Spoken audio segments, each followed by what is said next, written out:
à propos des 3 millions de dollars, j'ai décidé de les partager entre ma mère et moi. Cette décision est venue peu de temps après les funérailles de mon père. Greg, après avoir feuilleté les documents d'héritage sans demander la permission, m'a dit, « Suzanne, ne sois pas si avide. Ah, je peux enfin quitter mon travail. Je dois remercier ce vieil homme sénile. » Vieil homme sénile? Tu parles de mon père? J'ai répliqué. Ignorant ma question, Greg et ma belle-mère faisaient des plans pour acheter une nouvelle voiture et faire du shopping. À cause de ce changement inattendu, mes émotions ont explosé. En plus de devoir accomplir de nombreuses tâches ménagères, j'étais au bord de l'explosion et, pour aggraver les choses, mon père avait été insulté. Je ne voulais plus vivre avec Greg et ma belle-mère. Pour dissimuler mon indignation, j'ai forcé un sourire et répondu, « Bien sûr, utilisez l'argent comme bon vous semble, toi et ta mère. » Je m'appelle Suzanne Cohen, une femme au foyer de 38 ans. Une clinique réputée dans notre ville natale était dirigée par mes parents, qui étaient médecins. J'étais très aimée en tant qu'enfant unique. J'ai obtenu un emploi dans une grande entreprise pharmaceutique après avoir obtenu mon diplôme à la faculté de pharmacie. Bien que déçu que je ne sois pas devenu médecin, mes parents ont respecté ma décision. Il y a 10 ans, mon père et moi avons été dévastés lorsque ma mère est décédée dans un accident inattendu. Pendant ces moments difficiles, Greg, qui était alors mon petit ami, m'a soutenu. Nous nous sommes rencontrés par l'intermédiaire d'un ami commun, et 2 ans après la mort de ma mère, Greg m'a demandé en mariage. Greg était un salarié ordinaire dans l'industrie de l'alimentation et des boissons. Bien que je gagnais nettement plus que lui, je croyais que nous pourrions surmonter toutes les difficultés et être un couple heureux. Mon père était très heureux lorsque je lui ai annoncé nos fiançailles. J'ai entendu dire comment Greg t'a soutenu, Suzanne. Merci beaucoup. S'il te plaît, continue à prendre soin d'elle, a-t-il dit. Face à mon père, Greg s'est redressé et a promis, je la rendrai heureuse. Aux côtés de Greg, j'étais enveloppée dans un sentiment de bonheur. La semaine suivante, nous sommes allés chez la famille de Greg pour annoncer notre mariage. Sa mère, avec un maquillage voyant et divorcée du père de Greg, m'a évalué de manière grossière. Le mariage, hein? C'est le choix de Greg, n'est-ce pas? Elle n'est pas trop simple pour ton choix? Et elle est plus âgée, non? Ne serait-il pas mieux pour toi de choisir une fille plus jeune et plus jolie? Greg a rétorqué rapidement, maman, tu connais la M Pharmaceuticals, n'est-ce pas? Suzanne y travaille. Son père est médecin et dirige sa propre clinique. J'espérais que Greg mettrait en avant mes qualités personnelles, mais à la place, il a souligné les avantages financiers. En entendant cela, l'expression de la mère de Greg a changé pour un sourire satisfait. Oh, Greg, tu aurais dû me parler de ces détails importants avant. Cela change tout. J'approuve ce mariage avec joie. Ravi de te rencontrer, Suzanne. Merci. Après avoir obtenu l'approbation de sa mère pour notre mariage, Greg était rayonnant. Cependant, malgré que tout semblait aller bien et notre décision de nous marier, je ne pouvais pas me débarrasser de ce sentiment d'inconfort. Lorsque nous étions sur le point d'enregistrer notre mariage, mon père, médecin et investisseur immobilier, m'a offert un appartement dans un immeuble de luxe à New York comme cadeau de mariage. J'ai dit à Greg, « Papa m'a offert cet appartement comme cadeau de mariage, mais c'est notre nouvelle maison. Vivons ici heureux et en paix ensemble. » Greg a souri de bonheur, et ainsi a commencé notre vie de couple. Cependant, après notre mariage, j'ai remarqué quelque chose d'inquiétant. Greg, qui avait vécu avec ses parents jusqu'alors, était presque incapable de faire les tâches ménagères. Il ne savait pas cuisiner, il ne savait pas utiliser la machine à laver, et il ne montrait aucun intérêt à apprendre. Il laissait traîner ses déchets sans se donner la peine de les jeter. Alors que je souhaitais partager équitablement les responsabilités domestiques, l'attitude désinvolte de Greg augmentait mon mécontentement. La première année de mariage, j'ai assumé toutes les responsabilités ménagères malgré quelques plaintes, étant encore dans la phase de lune de miel. Mais avec la fatigue du travail et la difficulté de suivre les tâches ménagères, j'ai atteint ma limite au cours de la 2e année, décidant d'avoir une conversation sérieuse avec Greg sur le partage des tâches domestiques. J'ai exprimé bravement mon insatisfaction. À ma grande déception, Greg a répondu sans aucune reconnaissance ni réflexion, en disant « Je suis fatigué du travail aussi. » Tu es bien meilleur dans les tâches que moi, non? Il vaut mieux que tu les fasses, puisque je ne suis pas doué pour ça. Écarté ainsi, Greg ne participait pratiquement pas aux tâches, et j'ai continué à porter le poids des responsabilités domestiques. Mais ce n'était pas le seul problème. Après m'être mariée avec Greg, j'ai découvert que sa mère avait également des idées particulières. Greg ne s'intéressait pas beaucoup aux événements saisonniers, alors j'ai décidé d'envoyer un foulard de qualité et des œillets à sa mère pour la fête des mères. Bien que j'aie choisi un joli foulard dans un grand magasin, sa mère m'a appelée en semblant mécontente. Elle a critiqué le foulard, disant qu'il n'était pas d'une marque célèbre et qu'il était ridicule d'envoyer un article d'une marque inconnue. J'ai essayé d'expliquer sa qualité, mais elle ne voulait rien entendre, insistant pour recevoir des articles d'une marque de luxe très connue. Stupéfaite, j'ai raconté cela à Greg quand il est rentré à la maison, mais au lieu de montrer de la sympathie, il a dit « Quoi ? Ce n'est qu'un cadeau. Fais simplement ce qu'elle a demandé. » Greg ne m'a pas soutenu et, à partir de ce moment-là, nous avons commencé à donner de l'argent à sa mère, comme elle le demandait. De plus, durant notre 5e année de mariage, elle a commencé à rendre visite à notre maison fréquemment, trouvant toujours des raisons de demander de l'argent. Greg, sans se plaindre, souriait toujours et donnait de l'argent à sa mère.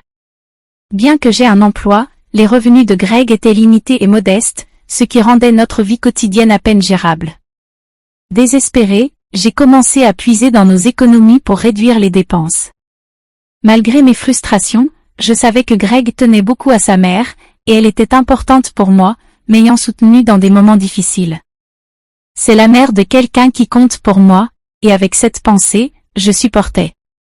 Maintenant, après 8 ans de mariage, je continue de gérer toutes les tâches ménagères et d'aider ma belle-mère financièrement. Mon père, que je n'avais pas vu depuis un certain temps, m'a appelé de manière inattendue un jour, au milieu de cette routine. L'histoire qu'il m'a racontée lors de notre bref rendez-vous était étonnamment inattendue. Il m'a dit qu'il avait un cancer en phase terminale et que le traitement n'était plus possible. Accablé par le choc, les larmes coulaient de mes yeux. Mon père a doucement caressé ma tête, comme il le faisait quand j'étais enfant, en disant « Suzanne, c'est le destin. Acceptons-le calmement. » J'ai demandé « Papa, pourquoi toi ?» Ainsi, mes journées sont devenues un jonglage entre le travail, les tâches ménagères et maintenant les visites à l'hôpital de mon père. Bien que mon travail me permette une certaine flexibilité, gérer la maison n'était pas facile. Quand j'ai dit à Greg que je m'occuperais de mon père, il n'a montré aucune réaction ni aucune volonté d'aider. Eh bien, c'est difficile avec la condition soudaine de ton père. Fais de ton mieux, c'était la seule chose que Greg a dite. Il n'a visité mon père à l'hôpital qu'une seule fois. J'étais tellement préoccupée par les soins de mon père que je n'avais pas de temps pour Greg. Si j'avais eu le temps de m'inquiéter pour Greg, je voulais donner la priorité à mon père. Un jour, alors que mon père était alité à l'hôpital, il m'a soudainement demandé « Suzanne, comment va ton mariage avec Greg ?» Pris de court, j'ai commencé à réfléchir sur l'attitude de Greg à la maison et sur le comportement de sa mère. Je n'ai pas pu répondre correctement. En voyant mon hésitation, mon père semblait comprendre et a dit « Suzanne, tu n'as pas à supporter cela. Pense à ton bonheur. Ne t'inquiète pas, tu ne manqueras de rien après mon départ. » Je n'ai pas pu retenir mes larmes et j'ai pleuré, tandis que mon père me tenait la main silencieusement et fermement. 3 mois plus tard, le moment inévitable est arrivé. Mon père est décédé paisiblement. Enveloppé dans une immense tristesse, j'ai commencé à organiser les funérailles.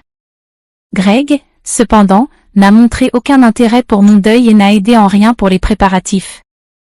Malgré cela, j'étais tellement occupée avec les préparatifs que je n'ai pas prêté beaucoup d'attention à Greg. De nombreux amis et connaissances sont venus aux funérailles de mon père, ce qui en a fait un adieu émouvant. Même Greg, habituellement indifférent, et sa mère étaient présents. Le lendemain des funérailles, j'ai reçu un appel d'un avocat au sujet de l'héritage de mon père. Je me suis rendue chez l'avocat et j'ai écouté son explication. Les informations étaient complètement nouvelles et surprenantes. Le patrimoine de mon père valait plus de 3 millions de dollars après déduction des impôts, comme les droits de succession. Non seulement il avait gagné de l'argent en tant que médecin, mais il avait aussi fait des investissements immobiliers, laissant derrière lui une immense fortune pour moi, sa fille unique. J'ai entamé le processus de succession, surprise et reconnaissante, mais effrayée à l'idée de gérer une somme d'argent aussi importante. Après être rentrée à la maison, j'ai étalé les documents reçus de l'avocat sur la table et je les ai lus. L'épuisement m'a envahi, et je me suis assoupie un moment sur le canapé. À mon réveil, j'ai entendu au loin les voix joyeuses de Greg et de sa mère. « Quand êtes-vous arrivés ?» Alors que je parlais, Greg s'est approché de moi avec un sourire radieux et a dit « Oui, Suzanne, bien joué. » « Ah, bien joué pourquoi ?» Confuse par son enthousiasme soudain, j'ai remarqué les documents dans la main de Greg, c'étaient les papiers de l'héritage que j'avais reçus de l'avocat. « Attends, ne lis pas ça sans ma permission. » Choqué et énervé que Greg ait fouillé dans les documents sans autorisation, j'ai élevé la voix. Cependant, ma belle-mère, indifférente, a commenté joyeusement. Waouh, un héritage de 3 millions de dollars, n'est-ce pas incroyable? Maintenant, nous pouvons vivre confortablement pour le reste de nos vies. Confuse, je n'arrivais pas à comprendre pourquoi ma belle-mère avait dit cela soudainement. Puis Greg est devenu sérieux et a continué. À propos de ces 3 millions de dollars, j'ai décidé qu'ils seront partagés entre moi et ma mère. Cela s'est produit juste après les funérailles de mon père. Greg, ayant regardé les documents liés à l'héritage que j'étais censé recevoir sans ma permission, m'a dit « Suzanne, ne sois pas si avide. Ah, je vais enfin pouvoir démissionner. Je dois remercier ce vieux sénile. » Vieux sénile? Tu parles de mon père? J'ai dit cela à haute voix, sans le vouloir. Bon, de toute façon, procédons à l'héritage et mettons l'argent sur notre compte commun dès que possible. Ignorant ma confusion face à ce retournement de situation inattendu, Greg et ma belle-mère discutaient avec enthousiasme de l'achat d'une nouvelle voiture. À ce moment-là, je ne pouvais plus contenir mes émotions. J'étais sur le point d'exploser, accablé par les tâches ménagères, les demandes d'argent. Pour couronner le tout, mon père avait été insulté. En retenant ma colère, j'ai répondu avec un sourire forcé, « Bien sûr, utilisez l'argent comme vous et votre mère le souhaitez. » En entendant cela, ma belle-mère, apparemment satisfaite, a dit joyeusement, « Voilà, Suzanne. Prête à accepter. Maintenant, assure-toi de travailler dur et de gagner de l'argent. Je ne veux pas que nos économies diminuent, alors travaille dur. » J'ai simplement hoché la tête et j'ai fait semblant d'écouter ces paroles égoïstes. Après cela, Greg et ma belle-mère ont commencé à vivre comme s'ils avaient perdu la tête, dépensant de l'argent de manière extravagante. Greg a rapidement démissionné de son travail, et ma belle-mère s'est pratiquement installée chez nous, y restant constamment. Ils sortaient le matin et revenaient avec des articles de marque de luxe qu'ils avaient achetés. Le restaurant 3 étoiles où nous sommes allés aujourd'hui n'était pas aussi bon que prévu. Oui, c'était un peu en deçà de nos attentes sophistiquées, discutaient-ils comme s'ils étaient devenus des célébrités riches, tout en me laissant tout le travail domestique, comme si j'étais leur servante. Greg semblait penser que l'héritage de mon père arriverait immédiatement. Il retirait de l'argent de notre compte commun de manière imprudente, et mes économies de 100 000 dollars diminuaient rapidement. Quand j'ai protesté contre ces dépenses excessives, Greg s'est simplement mis à rire. « De quoi tu parles ? N'y a-t-il pas 3 millions qui vont arriver? Alors, dépenser ainsi n'est pas un problème. » Je l'ai mis en garde, ça suffit maintenant, mais Greg m'a complètement ignoré. Alors, un mois plus tard, Greg et ma belle-mère sont soudainement partis en voyage à Hawaï. Je n'étais pas invitée et je suis restée seule à la maison. Après les avoir vus partir, j'ai décidé d'agir. Environ une semaine plus tard, alors que je me détendais à la maison, j'ai entendu un coup fort à la porte. Me demandant ce qui se passait, j'ai regardé le moniteur de l'interphone et j'ai vu Greg et ma belle-mère, tous deux habillés en chemise hawaïenne, à la porte d'entrée. « Qu'est-ce que vous voulez ?» ai-je demandé calmement et froidement. En colère, Greg a crié, « De quoi tu parles? Pourquoi la porte ne s'ouvre-t-elle pas ?» Voyant Greg et ma belle-mère confus sur la raison pour laquelle la porte ne s'ouvrait pas, j'ai répondu avec assurance par l'interphone, « Eh bien, j'ai changé la serrure de la porte, donc bien sûr, elle ne va pas s'ouvrir. Quoi? Pourquoi? Parlons calmement dans un café à proximité, ai-je suggéré. Greg et sa mère, après avoir crié à l'entrée, ont apparemment réalisé que c'était en vain et sont rapidement allés au café. Dès que j'ai confirmé leur départ, je suis allé les rejoindre. Quand je suis arrivé, j'ai découvert que Greg et sa mère, arrivés plus tôt, m'attendaient furieux. Qu'est-ce que c'est? Les serrures ont été changées? Les nouvelles clés doivent être envoyées immédiatement. Je n'ai pas besoin de vous donner les nouvelles clés, ai-je répondu calmement à Greg et à sa mère, leur disant qu'ils devaient quitter cette maison. J'ai présenté un document, une demande de divorce déjà remplie, à Greg, qui était manifestement irrité. Divorce? Tu penses sérieusement à te séparer de moi? Sa mère était tout aussi surprise et effrayée.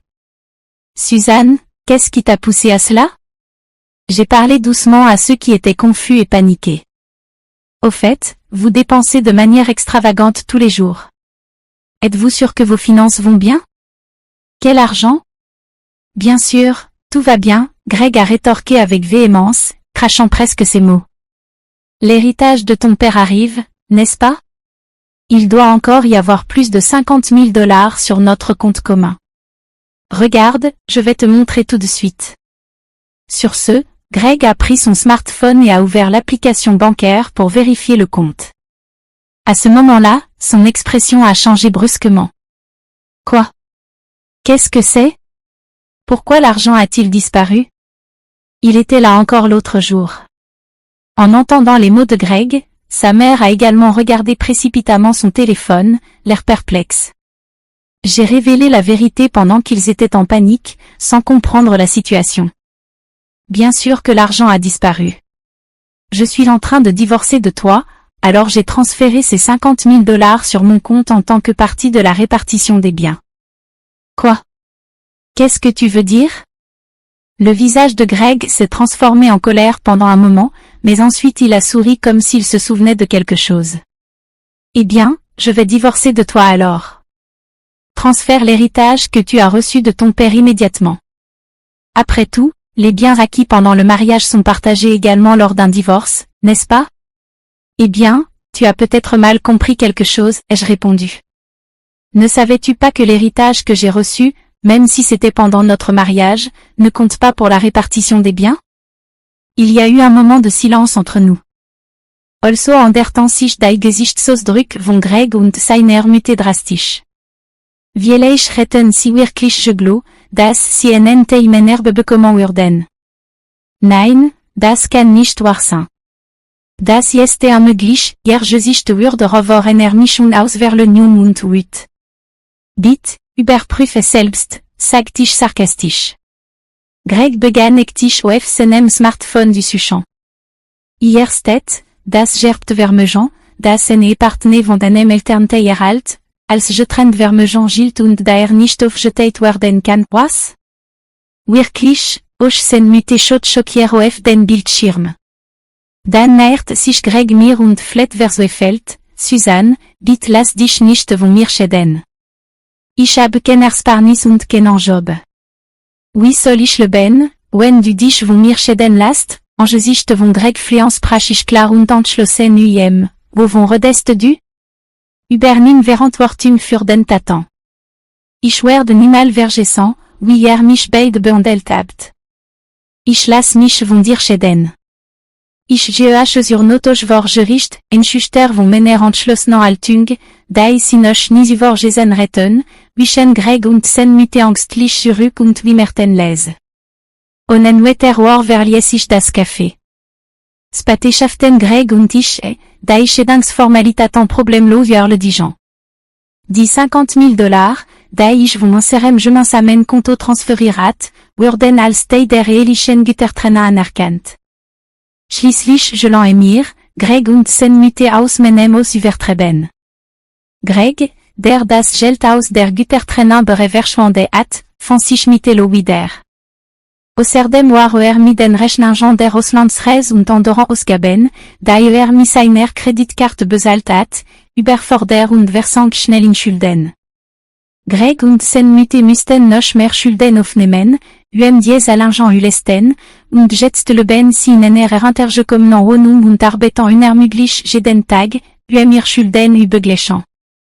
Der bemerkenswert Unterschied ihrem früheren luxuriösen Lebensstil überrascht sie. Im Gegensatz dazu habe ich die Wohnung, die ich mir geteilt hat, verkauft. Dann zog ich in das Haus weiter. Ich arbeite weiter an Wisuvor, aber durch das Erben weiter habe ich gut Geld. Ich möchte ne Enfants und bin meinem Verstorbenen weiter dankbar. Mein Ziel ist, mein Glück überwahren und in Frieden leben. Wenn euch diese Geschichte gefallen hat, hinterlasst ein Like und abonniert unseren Kanal.